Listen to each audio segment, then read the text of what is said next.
Well, as you've seen from some of our early pass-throughs, the Arkenstone is here.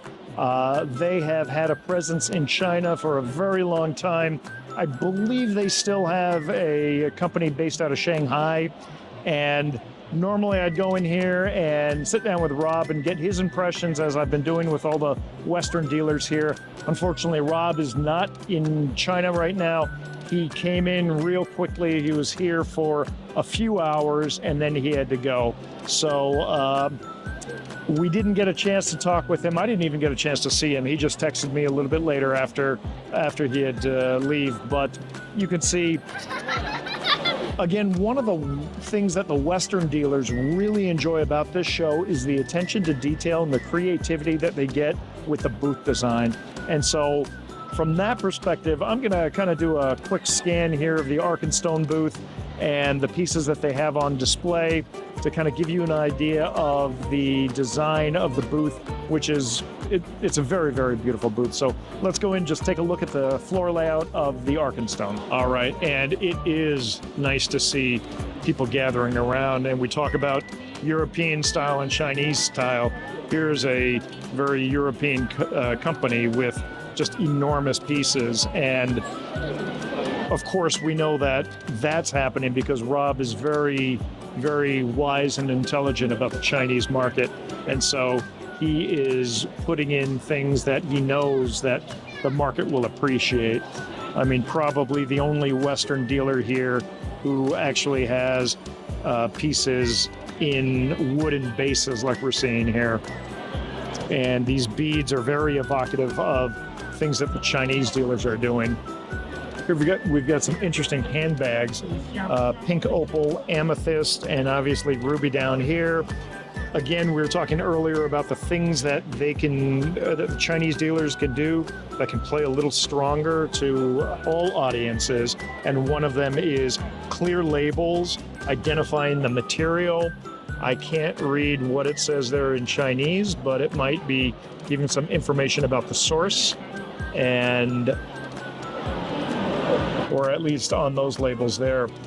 And then here's something interesting. These pieces have been certified by Mindat using this new Mindat cert that has been created by Jolien Ralph and Ida Cheng, primarily for the Chinese market.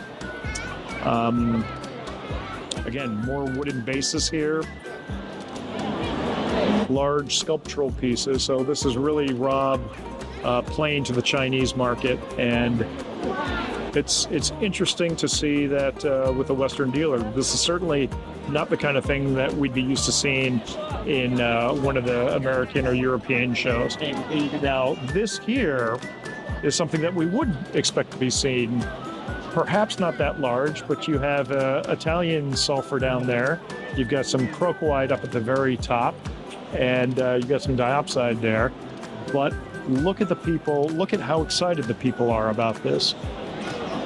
They are loving this. They are taking photographs of this.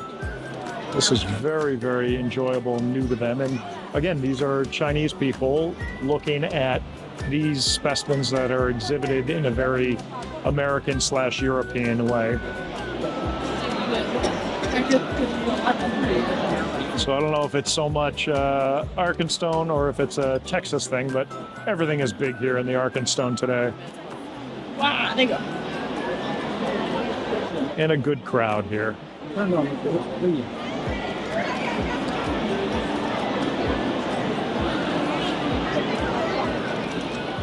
So, nice design. We've got backlit photographs up there. We've got a screen playing, delivering messages, subtitled, probably in Chinese and English, as I thought it would be. And kind of two levels here. You've got the front layer, and then once you go through this kind of faux wall, you go into the back area of the Arkenstone. So, excellent job, beautiful booth. Nice crowd, great specimens. That's the way you do it. And, you know, playing to all different audiences here. So here you have, I was mentioning that, oh, everything's big, but they also have much smaller pieces that can be of interest to collectors of any income range.